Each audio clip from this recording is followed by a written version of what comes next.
இன்றைக்கி என்ன பார்க்க போகிறோம்னா, ஸ்னிப்பிங் டூலில் ரெக்கார்டை நம்ம கொடுக்கும்போது, புதுசாக ஒரு வீடியோ ஸ்க்ரீன் ரெக்கார்டர் நம்ம கொடுக்கும்போது இந்த மாதிரி ஒரு இஷ்யூ வந்திருக்கும் நிறைய பேருக்கு. என்னென்னா, recording stopped, something happened and we have stopped recording, wait a bit then try again, if this continues send us your feedback அப்படின்ற மாதிரி வந்திருக்கும். நம்ம என்ன தான் ஃபீட்பேக் கொடுத்தாலுமே அது இஷ்யூ கிளியர் ஆகாமல் இருந்திருக்கும்.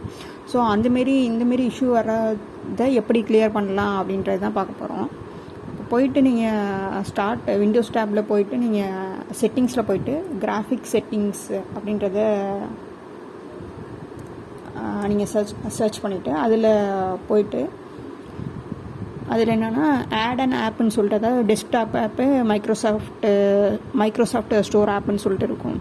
அது நீங்கள் கிளிக் பண்ணிட்டு ப்ரௌஸ் பண்ணிவிட்டு சர்ச் பண்ணிங்கன்னா உங்களுக்கு ஸ்னிப்பிங் டூலை அதை சர்ச் பண்ணணும். ஃபஸ்ட்டு ஸ்னிப்பிங் டூல் அது என்னோடதில் ஆல்ரெடி நான் ஆட் பண்ணி வச்சிட்டேன். Snipping tool specified app was already Microsoft ஸ்டோரில் ஆட் பண்ணி வச்சுட்டு, இதில் நீங்கள் ஸ்னிப்பிங் டூலில் போயிட்டு கிளிக் பண்ணிட்டு ஆப்ஷன்ஸுன்றதில் உங்கள் இதில் என்ன இருக்குன்னா, விண்டோஸ் டிசைட் அப்படின்ற மாதிரி அந்த ஆப்ஷன் செலக்ட் ஆகிருக்கும். அதை நீங்கள் ஹை பர்ஃபார்மன்ஸுன்ற இந்த இதுக்கு நீங்கள் செலக்ட் பண்ணி வச்சிட்டிங்கன்னா உங்களுக்கு அந்த ஸ்னிப்பிங் டூலில் அந்த ஸ்க்ரீன் ரெக்கார்டரை